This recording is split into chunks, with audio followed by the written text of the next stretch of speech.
बांधे क्या था, पूरा गाना क्या था आगे, तन को धोया मगर मन को धोया नहीं, बांधे ईश्वर को, भजन गाने से क्या फायदा, है ना। तो हम ये मन क्या है, हमारे शरीर में 5 ज्ञानेंद्रियां हैं, 5 कर्मेंद्रियां हैं, और क्या है, मन और बुद्धि, ये सब मिलकर शरीर को चला रहे हैं। सबसे ज्यादा वेगवान कौन सी इंद्रिय, सबसे ज्यादा वेगवान, वेग माने तेज गति से जाने वाले कौन सा,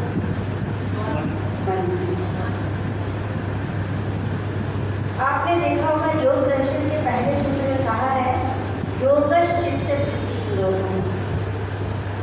यदि योग के मार्ग पर, सत्य के मार्ग पर, धर्म के मार्ग पर यदि चलना है तो सबसे पहला सोपान, सबसे पहली सीढ़ी क्या है, मन को, मन की वृत्तियों को रोकना, मन को एकाग्र बनाना। क्योंकि मनुष्य को मनुष्य क्यों कहते हैं, मनना मनुष्य, मनन करने की वजह से ही मनुष्य को मनुष्य कहते हैं। कहते हैं मन एव मनुष्याणां कारणं मोक्ष बंधयो। क्या बोला, मन एव मनुष्याणां, मन ही मनुष्यों की क्या है, कारण है मोक्ष और बंधन का। ये मन ही निश्चय करता है कि हम किस पथ की ओर आगे बढ़े। मन वही है, जैसे कि एक गाड़ी का ड्राइवर क्या करता है, जिस दिशा में गाड़ी को ले जाना होता है उधर वो लेके जाता है, पूरा कंट्रोल उसके गाड़ी ड्राइवर के हाथ में होती है। वैसे ही हमारी इंद्रियों को भिन्न भिन्न कार्यों में प्रवृत्त करने का मुख्य प्रयोजन जो होता है वो मन होता है। सही है, मन किया कि हम चले अपने मायके चले जाए तो हम चले जाए, मन किया कि नहीं जाएंगे तो नहीं जाएंगे। तो ये मन के ऊपर बहुत सारे निर्णय आधारित रहते हैं। भोजन करने का मन हुआ तो किया, नहीं हुआ तो नहीं किया, कुछ करने का मन हुआ तो किया, नहीं हुआ तो नहीं किया। ये मन हमको, ये मन बहुत ही चलायमान है, परंतु इसमें नियंत्रण करना हमारा मुख्य काम है। कहीं पर सत्संग हो रहा था, एक युवक ने अपने मित्र से कहा चलो भैया वहाँ पे सत्संग हो रहा है, हम दोनों चलते हैं। उसके मित्र ने कहा कि नहीं भैया अभी मेरे पास टाइम नहीं, मुझे ऑफिस पहुँचना है, मुझे इतने चेक साइन करने हैं, ये करना वो करना, अभी मैं नहीं जा पाऊँगा। उसने बोला ठीक है, और वो दोस्त अपनी दुकान पे चला जाता है, अपने कार्यों में लग जाता है, दूसरा दोस्त सत्संग में आता है। अब देखो स्थिति मन की, जो दोस्त दुकान में गया था उसको लगता है मैं दुकान में क्यों आ गया, क्यों नहीं सत्संग चला गया, चला जाता तो बहुत अच्छा होता। वो क्या करता है कि एक ऑनलाइन लिंक होती है जहाँ पे सीधा प्रसारण था, उसको यूट्यूब पे चालू करके बैठ जाता है, वहीं से अपने कार्य करते हुए सुनता है, ठीक है। लेकिन जो दूसरा युवक था जो वहाँ पे आया हुआ था सत्संग में, वो ये विचार कर रहा था कि कहाँ आके फंस गया, इससे अच्छा मैं भी दुकान चला गया होता तो आज कुछ काम कर पाता। विचार कैसे बदलते हैं आप देखो, जो युवक वहाँ पे नहीं आया है उसका विचार किस रूप में बदला, काश में चला जाता और उसको वो चालू करके देखने लगता है, वहाँ पे विद्यमान होने का प्रयास करता है। लेकिन जो यहाँ पे विद्यमान है उसका मन कहाँ जा रहा है, दुकान पे जा रहा है। ये जो मन की स्थितियाँ हैं ये बदलती रहती है, ठीक है। तो मन को कंट्रोल करना हमारा मुख्य काम है।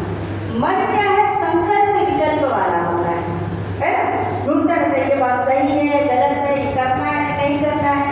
एक युवक था, उसके माता पिता काफी जोर दे रखे थे भाई तुमको शादी करनी है, जल्दी शादी करनी है, नहीं तो फिर और भाई बहन बचेंगे उनका भी करना है, देर हो जाएगी।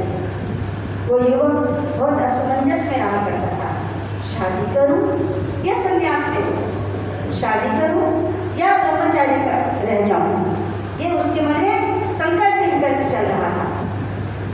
उसकी माँ एक बार बहुत नाराज हुई, बेटा तुमको निर्णय तो लेना पड़ेगा, क्योंकि अन्य भी भाई बहन है, यदि नहीं लेना है तो नहीं का निर्णय ले लो, हाँ लेना है करना है तो वो बता, फिर हम उसके प्रति आगे बढ़ेंगे। क्या हुआ कि उसने अपनी माँ को बोला कि माँ केवल 2 दिन का समय दीजिए, मैं थोड़ा सा विचार करके आपको मैं जवाब दे दूँगा।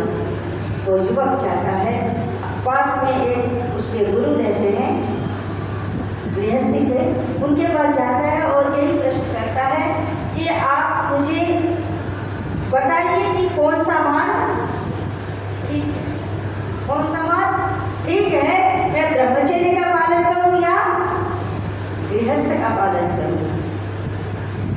तो वो जो उसके गुरु थे उन्होंने बोला चल बेटा मैं इसका उत्तर देता हूँ। उसको अपने साथ लेकर के जाते हैं और ले जाकर के एक वन में लेके जाते हैं और वन के पास में एक बहुत बड़ा टीला होता है, उसके ऊपर एक सन्यासी रहा करते थे, ठीक है। वे वहाँ पे साधना करते थे, वहाँ पे जाता है और जोर जोर से आवाज़ देता है वो गुरु कि स्वामी जी। बोले क्या बात है बेटा, नीचे आइए आपसे जरूरी बात करनी है। वो स्वामी जी उतरते 20 मिनट में नीचे आते हैं, 15-20 मिनट, क्योंकि वे 95 वर्ष के होते हैं। कितने वर्ष के? 95 वर्ष के। उतना ऊपर से नीचे उतरने में उनको 15-20 मिनट लग जाता है। बोले क्या बात है बेटा? बोले कुछ नहीं गुरुजी, ये मेरा शिष्य आया हुआ था तो मैं सोचा कि इसको भी आपका दर्शन कराऊं। बोले ठीक है, बहुत अच्छी बात है, बहुत बहुत आशीर्वाद है। उससे मिलना जुलना हो गया। उसके बाद वो स्वामी जी वापस ऊपर चले जाते हैं। अब जितना समय उतरने में लगा था उससे दुगना समय ऊपर चढ़ने में लगा। जैसे ही वो ऊपर पहुँचे, अपने आसन पे बैठे, फिर से आवाज़ दिया उसने कि गुरु जी स्वामी जी जरा फिर से नीचे आइए। बोले क्या बात है बेटा, आता हूँ। वे फिर से उतना ही समय लगा करके नीचे उतरे और फिर बोले बता भाई क्या बात है? बोले कुछ नहीं गुरुजी, आपने आशीर्वाद तो दिया नहीं था, मेरे शिष्य को आशीर्वाद देते हुए जाइए। उन्होंने आशीर्वाद दिया। बोला बहुत बहुत आशीर्वाद है बेटा, पहले भी दिया था, अभी भी मैं तुझे आशीर्वाद देता हूँ, तुम लोग अपने जीवन में सफल हो, सत्य के मार्ग में धर्म के मार्ग पर चलते रहो, इत्यादि इत्यादि जो भी बातें थी करके बोले ठीक है अब आप लोग जाओ। बोले ठीक है। अब फिर से वो स्वामी जी उतनी ही यात्रा करके ऊपर पहुँचते हैं। जैसे ही पहुँचते हैं वो फिर से आवाज़ देता है कि एक बार बस नीचे आओ। इस तरह से करके 6 बार लोगों ने उनको नीचे उतारा और ऊपर चढ़ने को पाया, ठीक है। लगभग 6 बार 95 वर्ष का व्यक्ति, बूढ़ा व्यक्ति, वो आते हैं और जाते हैं और पेशेंसली उसके सवालों का जवाब देते हैं। उसके पश्चात जब ये प्रक्रिया चलती रही, 9-10 बजे वो लोग वहाँ पहुँचे थे, करते करते 1-2 बज जाता है। वे घर जाते हैं, गुरु अपने शिष्य को लेकर के घर जाते हैं। घर जाने के बाद उन्होंने अपनी पत्नी को बोला, उनकी पत्नी थोड़ी सी कुरूप थी और वो जो गुरु थे, पंडित थे, वो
तो गुरु बोलते हैं बेटा बस यही गृहस्थ का रहस्य। क्या रहस्य है? कि दोनों में इतना तालमेल होना चाहिए जहाँ पे आर्गुमेंट की आवश्यकता नहीं होती, इतना विश्वास होता है, इतना संकल्प होता है, इतनी एकता होती है कि भाई हो सकता है, विश्वास है कि मेरी पत्नी मेरे कहने पे चाय की जगह पे यदि छाछ लाएगी तो हो सकता है किचन में दूध की व्यवस्था नहीं होगी, ये कभी वैसे अवहेलना नहीं करेगी, ये व्यवस्था करके अपने हिसाब से लाएगी, इतना उसको विश्वास है। पत्नी को भी अपने पति के प्रति इतना विश्वास है कि वो दोपहर को भी लालटेन मंगाता है, फिर भी वो प्रश्न। तो गृहस्थ में इस तरह का यदि तुम सामंजस्य बिठा सकते हो, इतने रिश्तों में गहराई ला सकते हो कि एक ने कही और दूसरे ने मानी, दूसरे ने कही और पहले ने मानी, यदि इतना सामंजस्य बिठा सकते हो तो गृहस्थ भी बोलो स्वर्ग है, गृहस्थ भी स्वर्ग है। और यदि तुम ब्रह्मचर्य लेना चाहते हो, संन्यास लेना चाहते हो, इतनी सहनशीलता की आवश्यकता है। आपने देखा कि 95 वर्ष के बुजुर्ग व्यक्ति 6 बार आधा घंटा ऊपर चढ़ना, 15-20 मिनट उतरना, ऐसे 6 बार किए, फिर भी उनके अंदर थोड़ा भी गुस्सा नहीं आया, एक शिकन नहीं आया। तो इतना श्रम, इतनी साधना, इतनी उदारता यदि ला सकते हो अपने जीवन के अंदर, तो फिर वो जो पद है वो सबसे अच्छा पद है। क्योंकि हम लोग इस संसार में बदले नहीं, इस संसार की मोह माया से छूट करके ऊपर उठने के लिए आए। ये मन मनुष्य को क्या करता है? बदलने डालता है। इसलिए विजय पाना अत्यंत आवश्यक है। जितना इसको संभाल सकते हो उतना उसको संभालने का प्रयास करना चाहिए। मन परिवर्तनशील। एक सन्यासी एक राजा के आश्रम में, राजा के महल में जाते हैं। उनको देख करके राजा बहुत दलदल होता है, बोलता है कि स्वामी जी आप हमारे कुटिया में आए, आपका इतना बड़ा बड़ा आश्रम चलता है, हम चाहते हैं कि आपको कुछ हम के रूप में कुछ स्वर्ण मुद्राएं दे। बोले स्वामी जी कि ठीक है बेटा डाल दो, आश्रम का कार्य है उसमें चला जाएगा। वो स्वर्ण मुद्राएं थाली भर के लेके आता है, उसका सेवक और उनके झोली में डाल देता है, वो झोली भरती नहीं है। बोले कि राजा बोले कि भाई ये स्वामी जी बहुत अच्छे कार्य करते हैं, ये जो पाखंडी स्वामी जी हैं वैसे नहीं है, रामदेव जी है ना, कितना बड़ा काम कर रहे हैं, इस तरह की वो स्वामी जी रहे होंगे।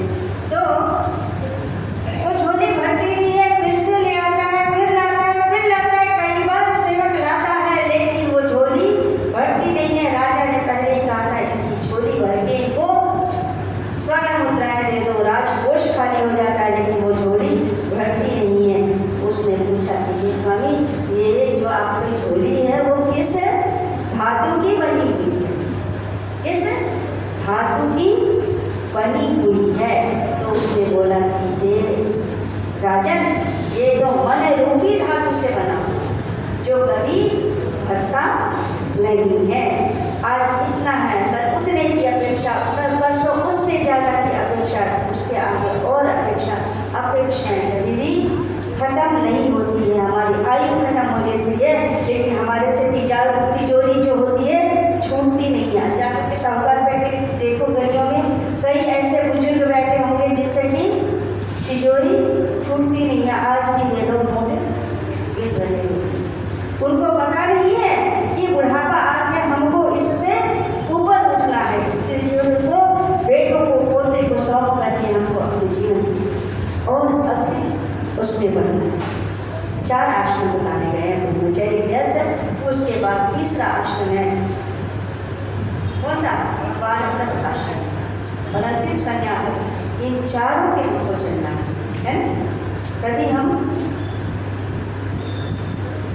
अपने लक्ष्य को प्राप्त कर पाएंगे।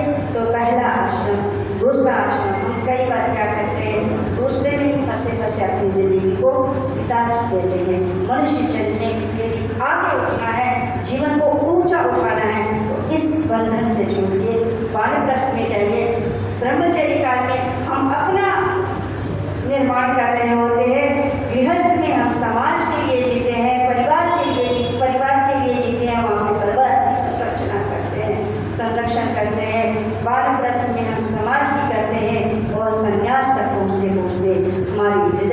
इतना उदार और विशाल हो जाता है, संपूर्ण राष्ट्र को अपना परिवार बना लेते हैं। अपनी मर्यादाओं को, अपनी सीमाओं को ऊपर बढ़ाना है, अपने दायरों को ऊपर बढ़ाना है, मन की गति को संभालना है और ऊंचाई की ओर उठने का प्रयास करना है।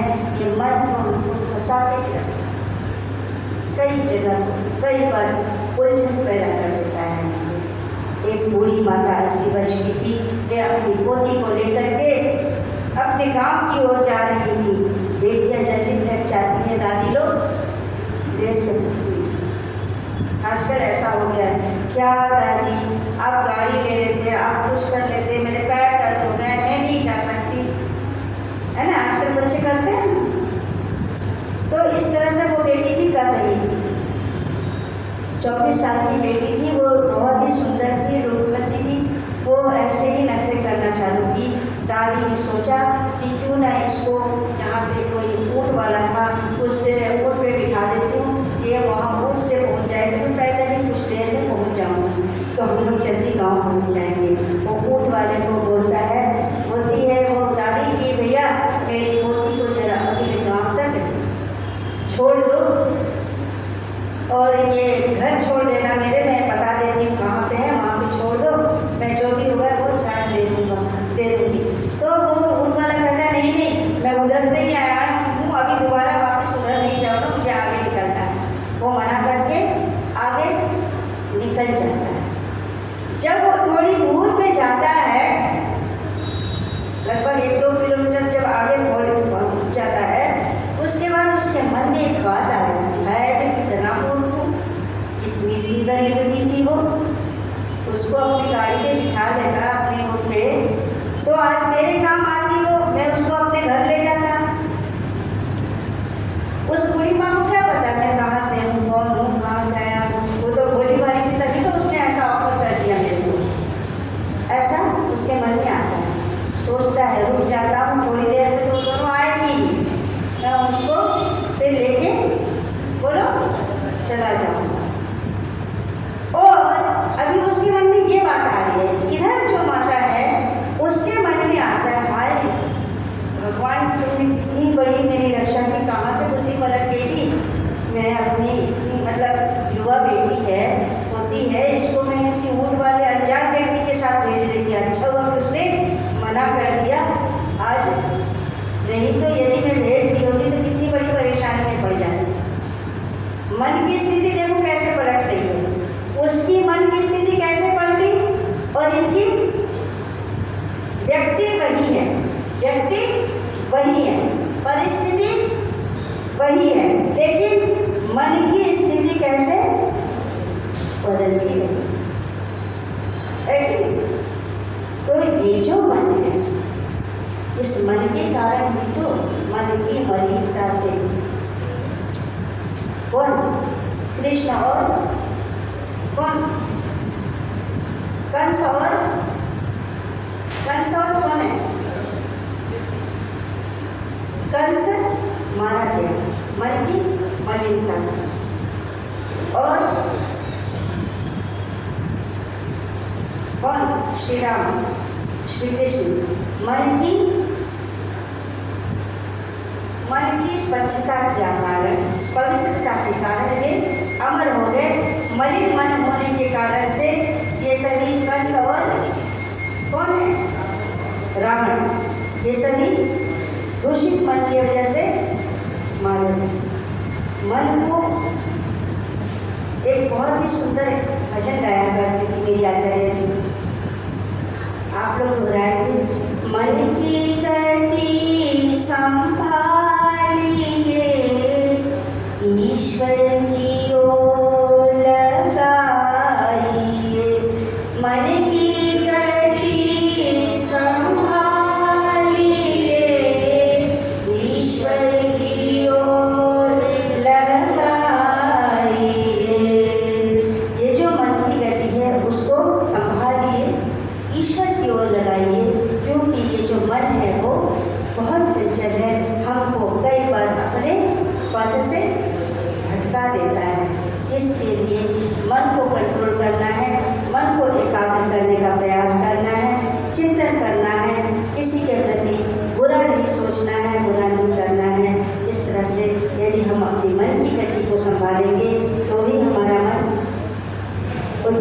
अच्छे मार्ग पर जाएगा। हमको कृष्ण बनना है, राम बनना है, रावण और कंस नहीं बनना है। इसके लिए हमको अपने मन के विषय करना है। इन शब्दों के साथ मैं अपनी वाणी को विराम करती हूँ। ओम शांति।